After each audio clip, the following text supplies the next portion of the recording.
Salam sejahtera untuk kita semua.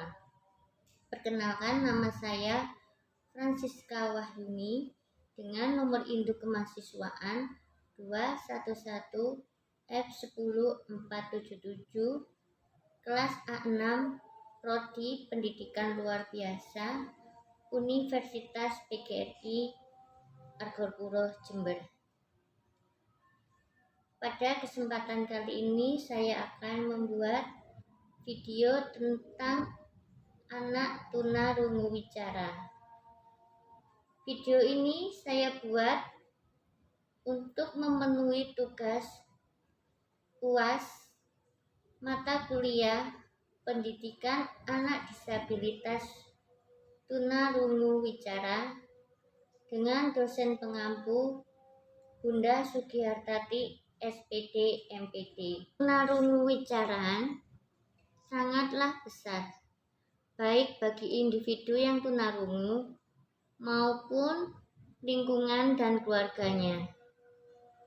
Dengan keterbatasan kemampuan pendengaran dan bicara yang dimiliki individu, menyebabkan berbagai masalah-masalah yang akan timbul baik bagi individu, keluarga, masyarakat, dan pendidik bagi anak tunarungu wicara. Sehubungan dengan karakteristik anak tunarungu wicara, yaitu miskin dalam kosakata, sulit memahami kata-kata yang abstrak, sulit mengartikan kata-kata yang mengandung kiasan, adanya gangguan bicara, maka hal ini merupakan sumber masalah yang pokok bagi anak tersebut. Sedangkan bagi keluarga dalam lingkungannya merupakan faktor yang mempunyai pengaruh yang penting dan kuat terhadap perkembangan anak, terutama anak yang menyandang tunarungu wicara. Individu ini mengalami hambatan sehingga akan sulit menerima norma lingkungannya. Berhasil tidaknya individu yang menyandang tunarungu wicara dalam melaksanakan tugas tergantung bimbingan orang tua dan pengaruh keluarga.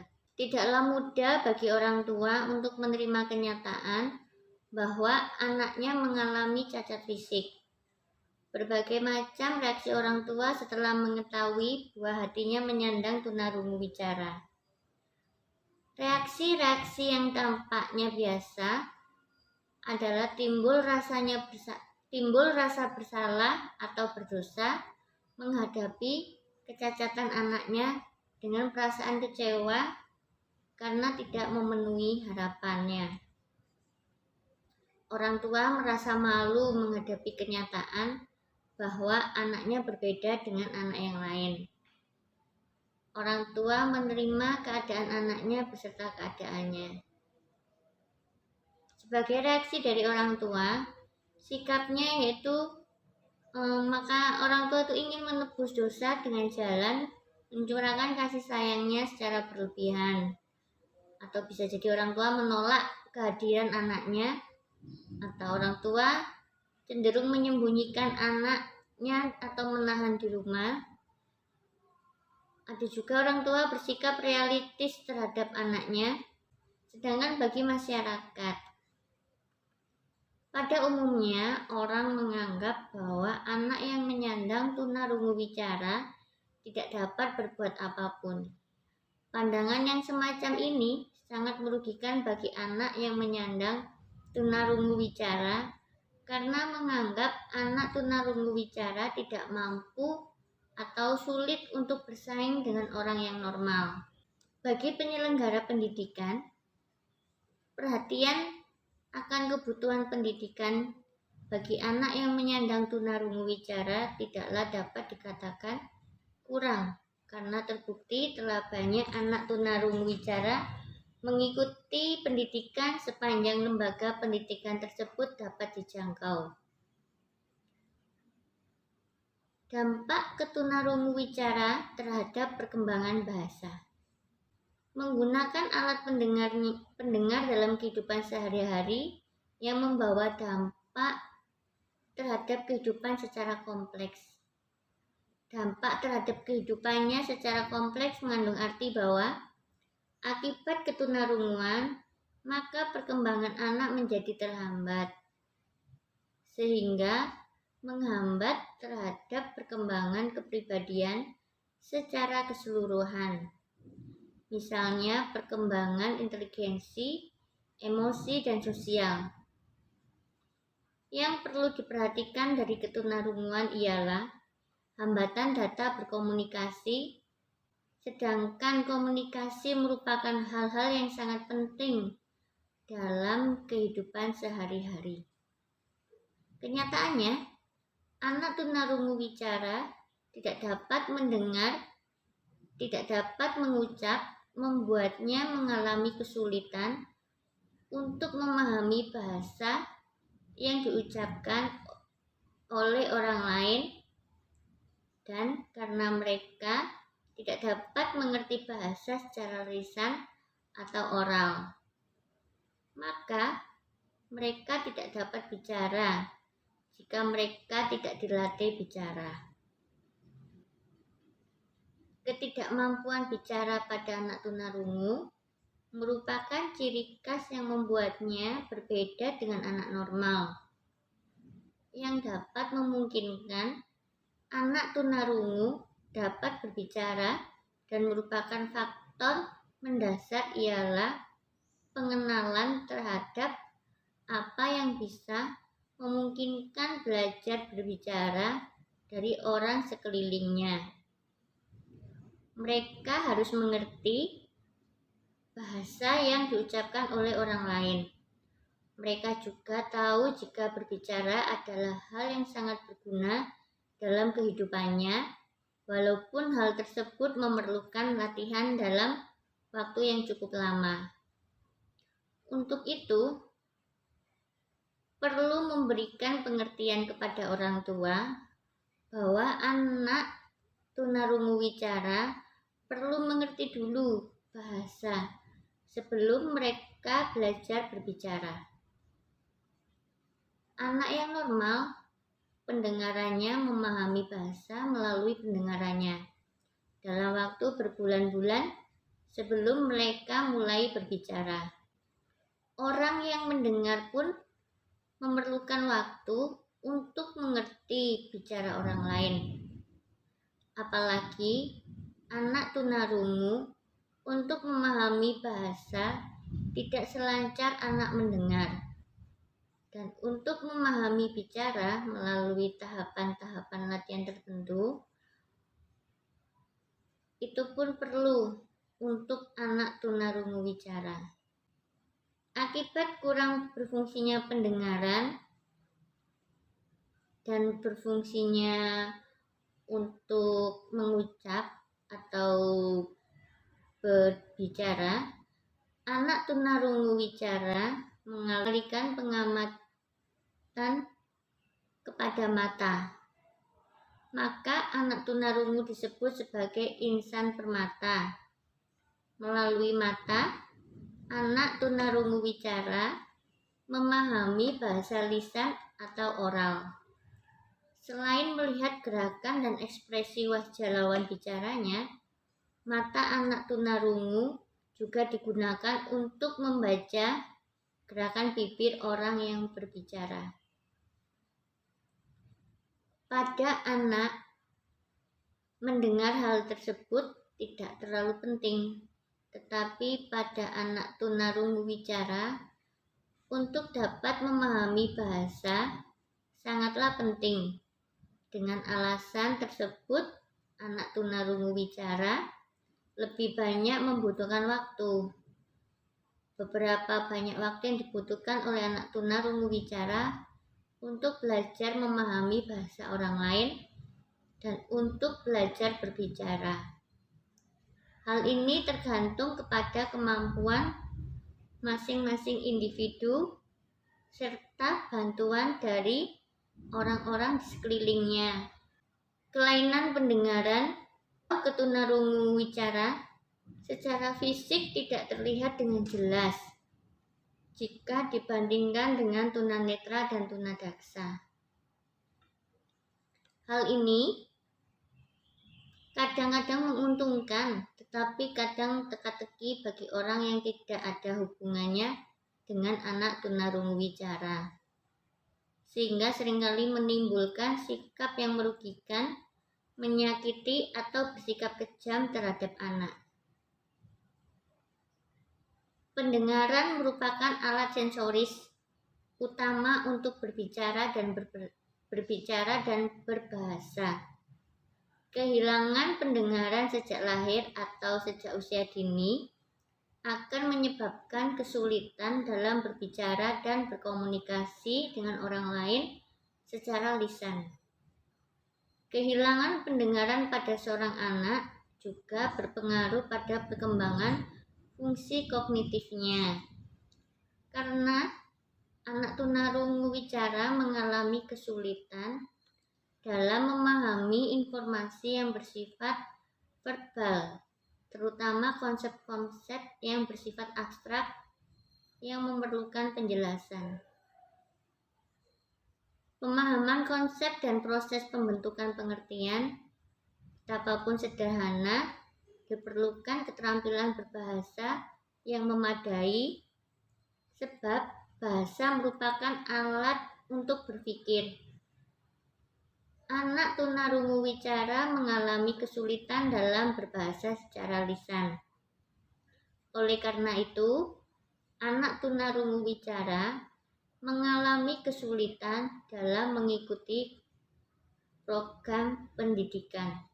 Kesulitan lain yang dialami oleh anak tunarungu wicara pada umumnya ialah kesulitan dalam menyatakan pikiran dan keinginan kepada orang lain secara lisan. Oleh karena itu, sering dijumpai anak tunarungu wicara yang mengalami gangguan emosi.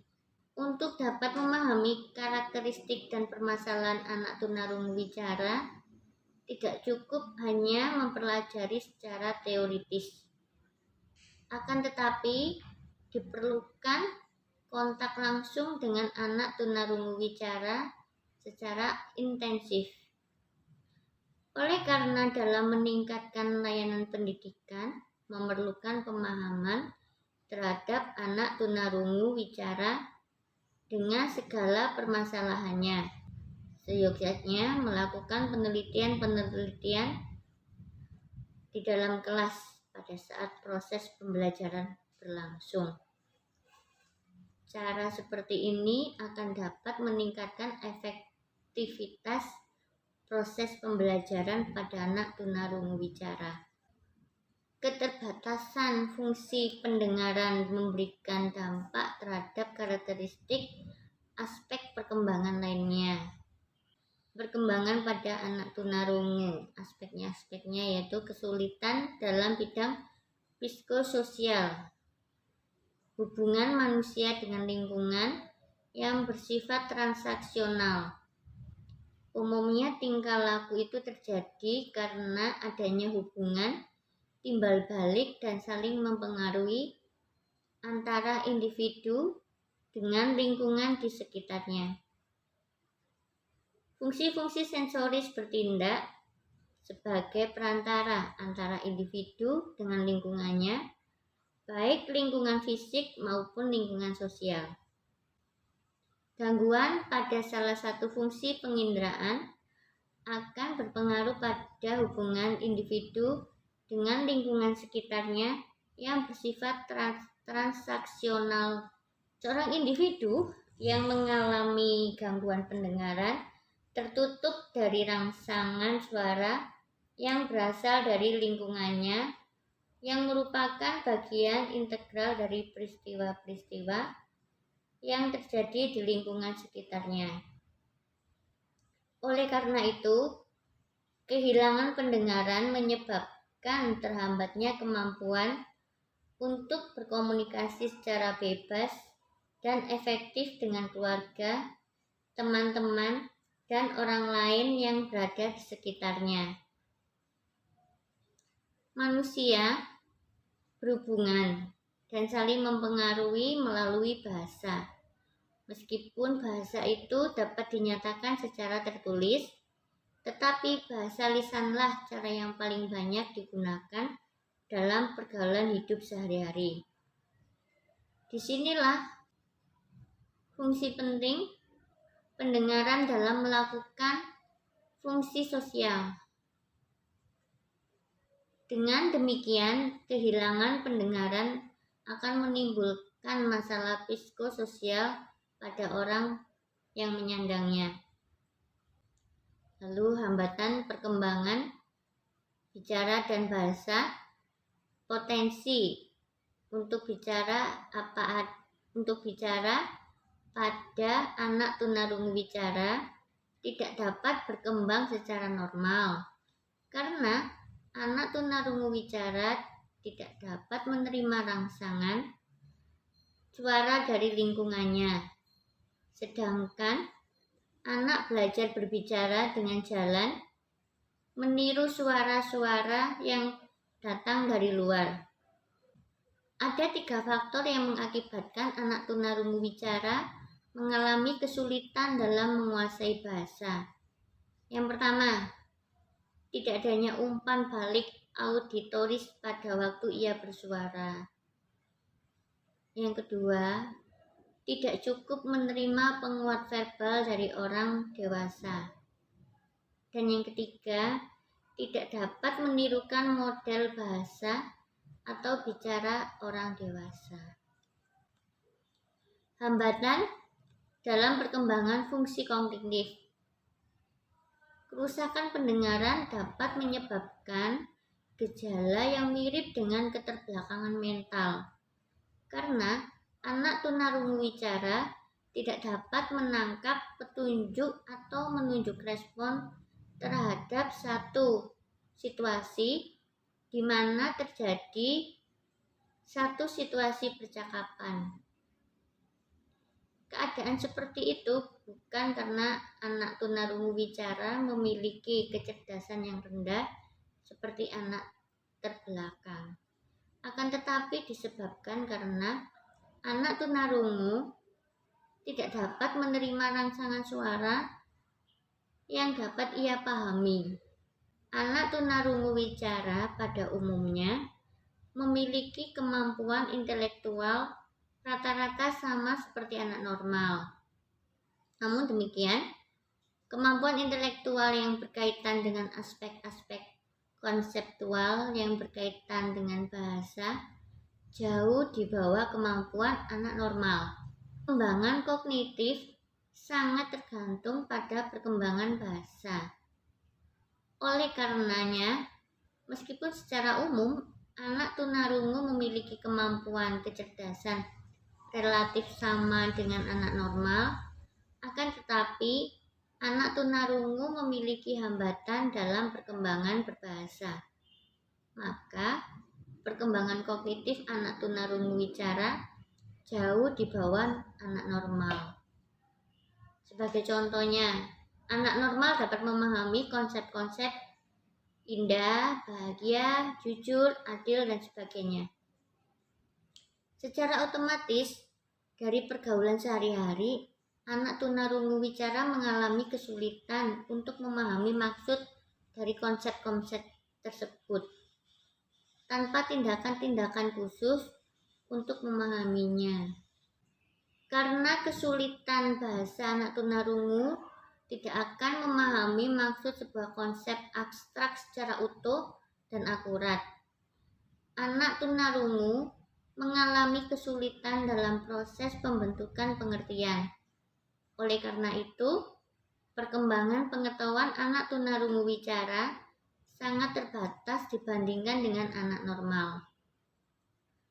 Anak tunarungu bicara menunjukkan kemampuan terbaiknya dalam hal-hal yang berkaitan dalam bidang mekanikal, bidang motorik, pemahaman fakta-fakta yang konkret, mempunyai kemampuan kognitif yang relatif sama dengan anak normal dalam menyelesaikan tugas-tugas yang tidak memerlukan penjelasan lisan, atau tugas-tugas yang lebih banyak menggunakan persepsi visual, seperti misalnya memahami konsep klasifikasi, yaitu menyimpulkan benda-benda berdasarkan ciri-ciri tertentu, misalnya ukuran bentuk atau warnanya, atau memahami konsep konstruksi, kemampuan menyadari bahwa jumlah atau isi sebuah objek tidak akan berubah meskipun terjadi perubahan penampilan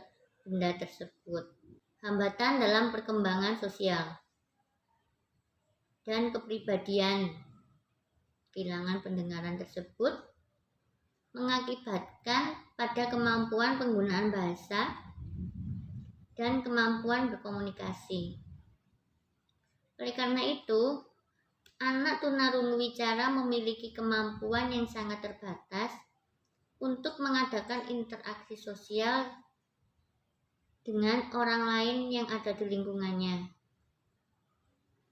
Keadaan seperti ini akan berakibat pada perkembangan kepribadian yang ditandai oleh rasa harga diri kurang, diliputi oleh perasaan malu-malu, memiliki perasaan curiga, cemburu yang berlebihan, sering merasa diperlakukan tidak adil, sering diasingkan oleh keluarga dan masyarakat, impulsif, sugestible, dan cenderung memiliki perasaan depresif.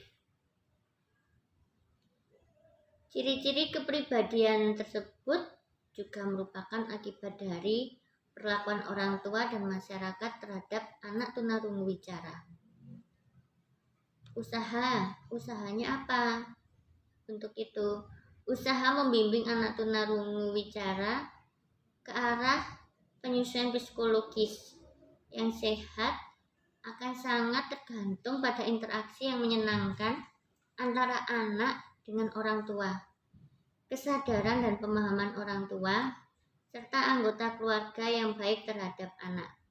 Itu dalam mengembangkan sikap sosial dan kepribadian anak ke arah yang positif.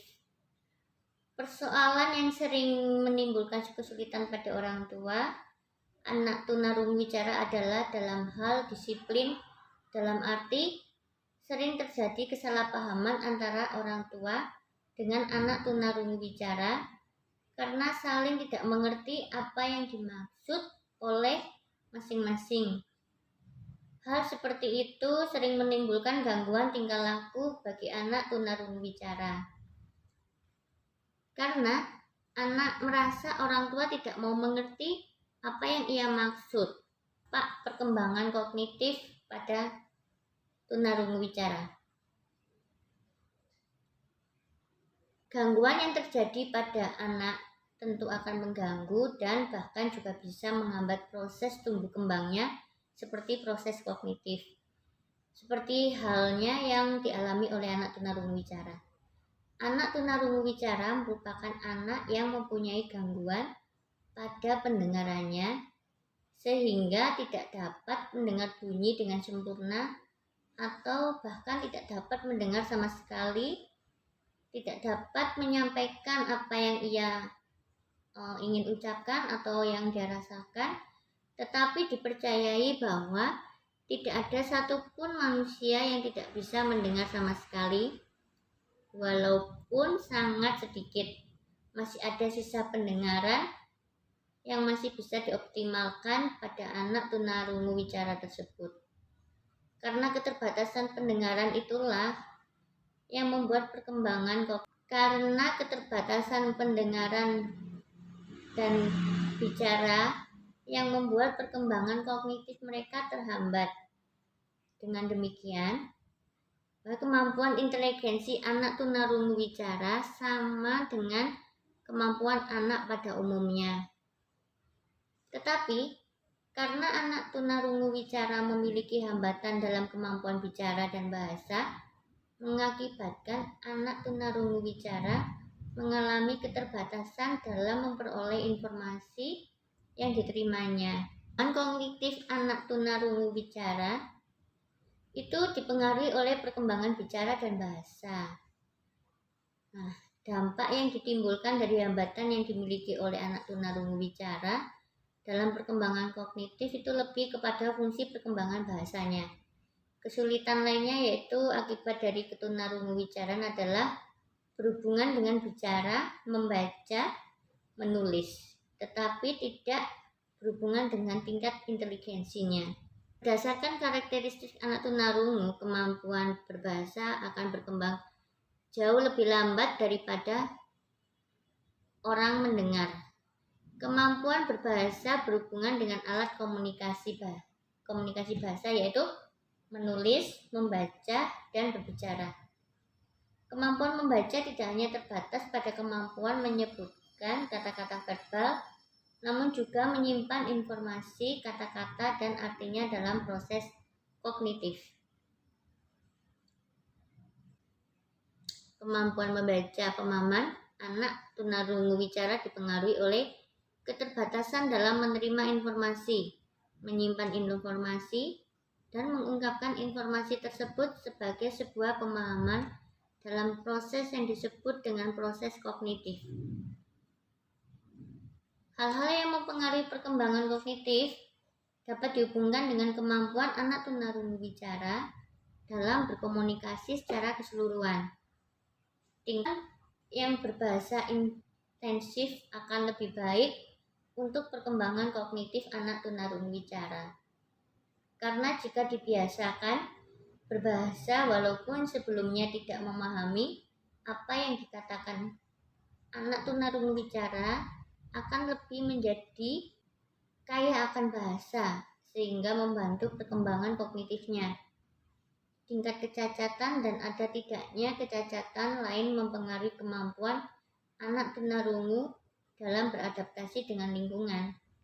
Jika pada anak tunarungu wicara ringan, pembelajaran dapat dibantu dengan mempergunakan alat bantu dengar. Tidak demikian dengan anak yang tunarungu berat. Jika anak tunarungu wicara memiliki kecacatan lain, maka akan berpengaruh pada adaptasi perilaku lain yang dapat memperlambat kemampuan kognitifnya, bahkan lebih kompleks dari itu. Tentu, agar anak tunarungu wicara tidak terlalu banyak mengalami hambatan dalam perkembangan kognitif, maka terutama orang tua harus tahu cara agar dapat melakukan suatu tindakan yang cocok untuk membantu proses belajarnya. Dalam proses perkembangan kognitif, pastinya banyak hal yang harus ikut andil untuk menyesuaikan proses tersebut. Bukan hanya dukungan dari orang tua saja, tapi guru, lingkungan sekitar, juga diri sendiri. Jadi mengenai proses perkembangan anak tunarungu wicara, dapat disimpulkan bahwa peran seorang guru, peran seorang orang tua di sini juga penting dan dibutuhkan. Dukungan dari lingkungan menjadi penunjang untuk memaksimalkan potensi anak tunarungu wicara. Dan juga sebagai dampak dari ketunarungu wicaranya tersebut, yang menjadi perhatian adalah kemampuan berkomunikasi anak tunarungu wicara yang rendah. Inteligensi tunarungu wicara umumnya berada pada tingkat rata-rata atau bahkan tinggi. Namun prestasi anak tunarungu wicara terkadang lebih rendah karena yaitu dipengaruhi kemampuan berbahasanya yang rendah. Maka dalam pembelajaran di sekolah, anak tunarungu wicara harus mendapatkan penanganan dengan metode yang sesuai dengan karakteristik yang dimiliki. Anak tunarungu wicara akan berkonsentrasi dan cepat memahami kejadian yang sudah dialaminya dan bersifat konkret, bukan banyak hal yang diverbalkan. Anak tunarungu membutuhkan metode yang tepat untuk meningkatkan kemampuan berbahasanya, yaitu metode yang dapat pembelajaran untuk anak tunarungu wicara haruslah yang kaya akan bahasa yang konkret dan tidak membiarkan anak untuk berfantasi mengenai hal-hal yang belum diketahui. Berbagai macam metode yang digunakan dalam pembelajaran membaca pemahaman bagi anak tunarungu wicara. Adanya hambatan tunarungu wicara dalam memahami kata per kata, dalam kalimat, dalam pembelajaran membaca, mengisyaratkan penelitian untuk meningkatkan kemampuan membaca pemahaman melalui penelitian. Salah satu metode kreatif yang dapat meningkatkan kemampuan membaca adalah penggunaan metode mind map. Metode ini menyajikan langkah-langkah kreatif yang cocok untuk menghubungkan kerja otak kanan dan otak kiri anak. Dalam metode ini disediakan gambar-gambar, kata-kata, dan warna yang tidak membosankan, sehingga sangat cocok diterapkan kepada anak tunarungu wicara. Dengan menggunakan metode ini, metode mind map dalam pembelajaran bahasa, yaitu membaca pemahaman, maka dapat meningkatkan kemampuan membaca pemahaman anak tunarungu wicara yang mencakup memahami kata, mengambil pesan atau isi, dan menceritakan kembali informasi yang ada dalam bacaan sederhana. Jenis-jenis layanan apa yang diperlukan untuk anak tunarungu wicara ini? Jenisnya yang pertama layanan umum. Layanan umum ini sama dengan anak pada umumnya, yaitu layanan akademik, latihan, dan bimbingan. Lalu ada juga layanan khusus. Layanan khusus ini bertujuan untuk mengurangi dampak ketunarunguan wicara atau melatih kemampuan yang masih ada, yang meliputi layanan bina bicara serta layanan bina persepsi bunyi dan irama. Layanan bicara. Layanan bina bicara ini bertujuan untuk meningkatkan kemampuan anak tunarungu wicara dalam mengungkapkan bunyi-bunyi bahasa dalam rangkaian kata agar dapat dimengerti atau diinterpretasikan oleh orang yang mengajak atau diajak bicara. Latihan bina bicara dikenal juga dengan latihan artikulasi. Layanan bina persepsi bunyi dan irama ini tujuannya untuk melatih kepekaan terhadap bunyi dan irama melalui sisa pendengaran atau merasakan vibrasi bagi yang hanya memiliki sedikit sisa pendengarannya. Di sini dilatih membedakan bunyi yang panjang dan pendek, bunyi yang keras dan lembut, kata atau kalimat yang panjang dan pendek, bunyi alat musik, bunyi berbagai irama. Tempat sistem lain itu tempat khusus atau sistem segresi, yaitu di SLB. Bisa jadi di sekolah umum atau sistem integrasi, sekolah inklusi atau sistem inklusi. Untuk metode komunikasinya, keterbatasan utama anak tunarungu wicara yaitu terlambatnya kemampuan berbicara dan berbahasa. Maka perlu memahami metode komunikasi yang dapat dimengerti untuk anak tunarungu wicara, yaitu dengan metode oral. Metode oral ini melalui bahasa lisan. Tahap-tahapannya yaitu pembentukan dan latihan bicara, memahami ujaran, latihan pendengaran, dan metode membaca ujaran. Ini memanfaatkan penglihatannya untuk memahami pembicaraan orang lain melalui gerak bibir dan mimik si pembaca, berhadapan muka dengan lawan bicaranya. Kelemahannya yaitu tidak semua pengucapan bunyi bahasa oleh organ artikulasi dapat terlihat oleh lawan bicara. Misalnya bilabial PBM dan dental TDN. Melalui metode manual yaitu isyarat. Menggunakan isyarat dan ejaan jari atau finger spinning. Terus melalui komunikasi total, metode komunikasi total. Dengan menerapkan berbagai metode dan media komunikasi seperti sistem isyarat, ejaan jari, bicara, membaca ujaran, amplifikasi pengeras suara dengan menggunakan alat bantu dengar, gestur, menggambar, menulis, serta pemanfaatan sisa pendengaran sesuai dengan kebutuhan dan kemampuan tunarungu wicara secara perseorangan. Itu dalam berbicara